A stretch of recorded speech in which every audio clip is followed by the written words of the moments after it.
Isabre, au TEP à tous, Anissou, j'espère que tout le monde se porte bien. Ici Naba Winkunda de Nabi Gestalan. Je fais cette petite vidéo pour réagir à quelque chose, à une foutaise encore, une énième foutaise qu'on fait au peuple africain. Si les doyens, ceux qui nous représentent, n'ont pas assez les couilles, nous, cette jeunesse, on a compris beaucoup de choses.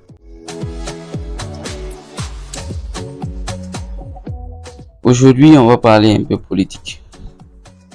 Parce qu'actuellement, un certain président est en visite en Afrique pour encore nous narguer.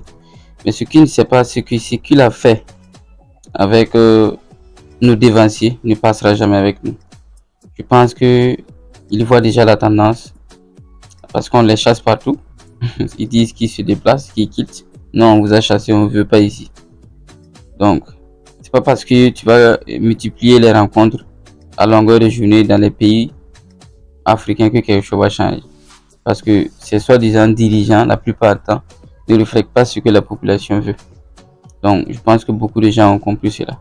Mais je veux revenir sur un point très important. Il a dit que lui n'est pas là pour parler de coopération, mais plutôt de co-gérance.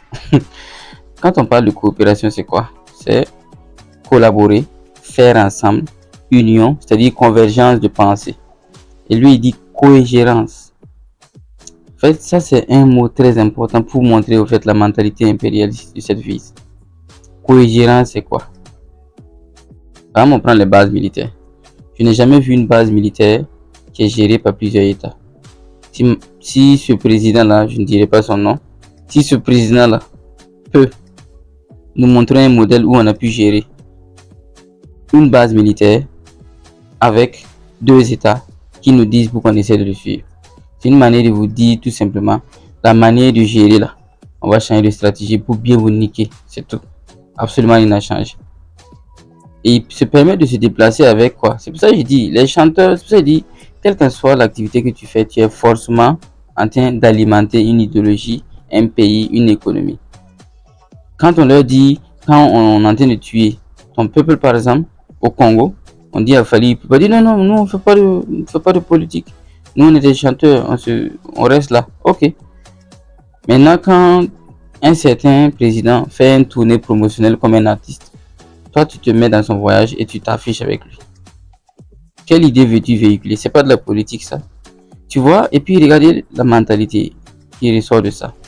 Au lieu de nous ramener des docteurs de la diaspora, des scientifiques de la diaspora, des ingénieurs de la diaspora, qu'est-ce qu'on nous ramène? Un chanteur. Pour dire que vous les Africains continuez à danser. Danser, chanter, zouker, pas de souci, on va continuer à vous entuber, à niquer vos richesses. Ça ne passera pas. Cette génération n'acceptera jamais. On n'acceptera jamais parce que, comme on le dit souvent, beaucoup l'ont compris, Sankara même l'a dit. C'est pas parce que tu es vieux qu'on doit te respecter, parce que beaucoup de cons vieillissent et beaucoup de jeunes comprennent ça aujourd'hui. Ça, c'est un message pour certains. La deuxième foutaise de ce qu'il a dit, il dit clairement que lui va travailler pour l'essor de l'emploi des jeunes en Afrique. Lui, il va travailler pour l'essor des jeunes en Afrique. Je vous rappelle qu'il n'a pas dit le Congo, hein, il a dit l'Afrique. Il a dit que le Congo est 3 fois plus grand que la France. Et le président de la France vient, dans sa mentalité impérialiste, nous narguer, nous insulter. Ça, c'est insulter au fait l'intelligence des Africains. Vous imaginez, moi, Ngouda, je pars discuter avec les gilets jaunes. Je leur dis, désormais, je vais travailler à augmenter vos salaires, à donner plus d'emplois à la jeunesse française. Est-ce que quelqu'un même va m'écouter là-bas? Quelqu'un même va m'écouter? Je dis, mais sur quel plateau télé même on va me laisser parler? Ça, c'est moi. Imaginez même le président. Mais les gens même vont l'insulter sur le plateau. Mais, voilà, eux peuvent se permettre de venir chez nous insulter. Et ceux qu'on dit dirigeants, ceux qu'on dit grands frères, ceux qu'on dit doyens, quand il s'agit de ça, tu ne verras personne parler. C'est vraiment de la bassesse qui n'a pas de...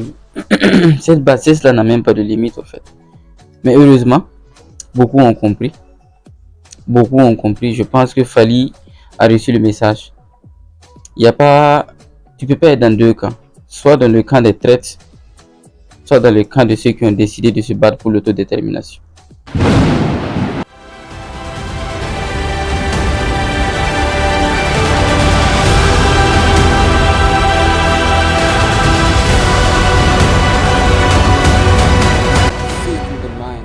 then you can see it physically.